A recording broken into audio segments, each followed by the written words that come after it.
Let's turn now to CTV's Colton Prail. He is standing by for us. He's at the cabinet retreat.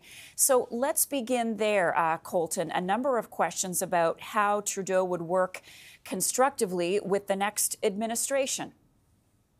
Marcia, that's just it. And this is something that the Trudeau government has been coming back to throughout the course of the retreat. Their experience, the fact that they dealt with him the first time around, and they understand that. And that's something that only their party has. That's been the selling point. That's been the selling pitch to Canadians.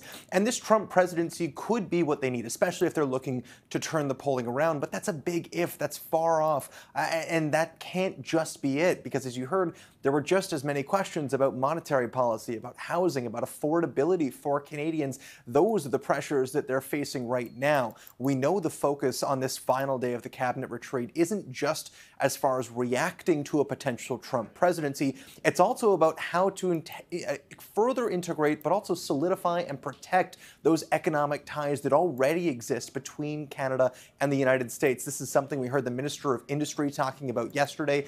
We see now in this new announcement that he is leading this new renewed Canadian strategy to protect Canadian investments in the U.S. economy and protect that back and forth, especially when it comes to areas like the auto sector, where we're seeing growing innovation, like critical minerals, where we're seeing growing investments in Canada. These are sectors where there is close ties between Canada and the States, and they're a big part of the Trudeau government's plans for our future economy. They're opportunities where Canada can really start to take leading positions or greater positions on the world economy. And so protecting that really is a focus today. It's a priority. We know they're going to hear from the ambassador to the U.S., Kirsten Hillman, later on. They'll also hear from the former ambassador to the United Nations.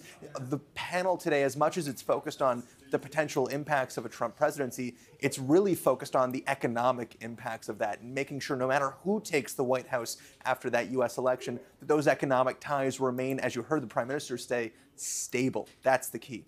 Okay, in terms of other government priorities, Colton, and where things go from here as we get ready for the House to resume sitting, what do we hear from the Liberals, if you can sum it up for us these past couple days?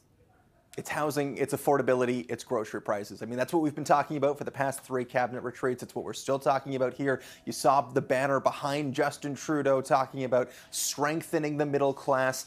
There was recent polling that shows, most Canadians think the middle class is worse off now than it was previously. We know that middle class is actually shrinking across the country. This is an opportunity, they say, for a rebuild of that middle class, to allow more Canadians to enter that middle class, to grow it.